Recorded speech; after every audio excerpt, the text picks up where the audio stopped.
சிவகங்கை மானாமதுரையில் போலீசார் பிடியில் இருந்த விசாரணை கைதி ஆகாஷ் உயிரிழந்த சம்பவம் தொடர்பாக ஆகாஷின் உறவினர்கள் 2வது நாளாக போராட்டத்தில் ஈடுபட்டு வருகின்றனர். இது தொடர்பான மேலும் விவரங்களை தருவதற்காக செய்தியாளர் சரவணராஜா இணைப்பில் இருக்கிறார். சரவணராஜா, வணக்கம். ஆகாஷ் உறவினர்கள் 2வது நாளாக போராட்டத்தில் ஈடுபட்டு இருக்கின்றனர். அவர்களிடம் என்ன பேச்சுவார்த்தை நடத்தப்படுகிறது? அது தொடர்பான முழு விவரங்களை சொல்லுங்க. வணக்கம் சலோமி. சிவகங்கை மாவட்டம் மானாமதுரையில் கடந்த 6ஆம் தேதி அன்று வாளால் வழியில் சென்றவர்களை வெட்டிய வழக்கில் இருவரை காவல்துறையினர் கைது செய்தனர். அதில் ஒருவர் ஆகாஷ், மற்றொரு குணா என்ற இருவரை கைது செய்தனர்.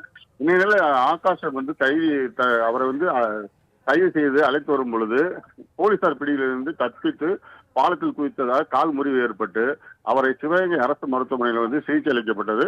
பின்னர் மேல் சிகிச்சை அவரை மத்திய சிறையில் அடைக்க செல்லும் பொழுது அவருக்கு மூச்சு திணறல் ஏற்பட்டு அரசு ராஜாஜி மருத்துவமனையில் சிகிச்சைக்காக அனுமதித்தாங்க.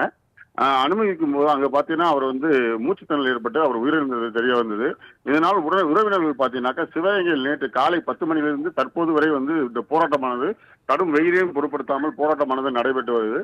இவங்கள்ட்ட பாத்தீங்கன்னாக்கா காவல்துறையினர், வருவாய்த்துறையினர் பேச்சுவார்த்தை நடத்தினாங்க. மற்றும் நேற்று இரவே பாத்தீங்கன்னாக்கா அமைச்சர் பெரியகருப்பன் நேரடியாக பேச்சுவார்த்தை நடத்தும் பொழுது அவர்கள் இப்ப நீண்ட கோரிக்கைகள் அவர்கிட்ட வச்சாங்க. அவருக்கு 1 கோடி ரூபாய் வழங்க வேண்டும், அரசு வேலை வழங்க வேண்டும் உள்ளிட்ட கோரிக்கைகளை வைச்சாங்க. இதை பரிசீலிப்பதாக அமைச்சர் சொல்லிவிட்டு சென்றார். ஆனால் இருந்தும் இதுவரைக்கும் பேச்சுவார்த்தையில் உடன்படாதனால் சாலை மறியல் நடைபெற்று வந்துட்டு இருக்கு. அதை தொடர்ந்து பாத்தீங்கன்னாக்கா இப்ப அந்த மானாமதுரை எம்எல்ஏ தமிழரசி மொத்தம் அவர் காவல்துறையினர் சார்பில் பாத்தீங்கன்னாக்கா 6 பேரை கைது செய்ததாக தெரிய வருகிறது.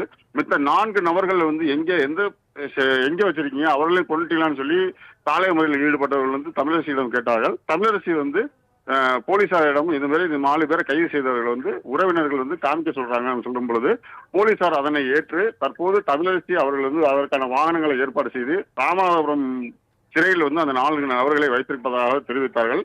தற்போது அதற்கான பேச்சுவார்த்தை, அதுக்கான அலைச்செல்வதற்கான ஏற்பாடுகள் நடந்துட்டு இருக்கு. இதனிடையே பாத்தீங்கன்னாக்கா இந்த ஆகாஷ் கொலை வழக்கை டிஐஜி வெங்கட்ராமன் அவர்கள் உத்தரவின் பேரில் சிபிசிடிஐக்கு மாற்றிக்கப்பட்டுள்ளது. அந்த விசாரணையுமானது தொடங்கப்பட உள்ளது சலோமி. இதனால் பாத்தீங்கன்னா சிவகங்கை மாவட்டத்துல இது போன்ற பிரச்சனைகள்னால் பொதுமக்களும் சில கடுமையான சூழலை சந்திச்சு வந்துட்டு இருக்காங்க. இதனால் அந்த பகுதியில் பெரும் பரபரப்பு ஏற்பட்டுள்ளது சலோமி. தங்களின் முழு விவரங்களுக்கு நன்றி சரவணராஜா.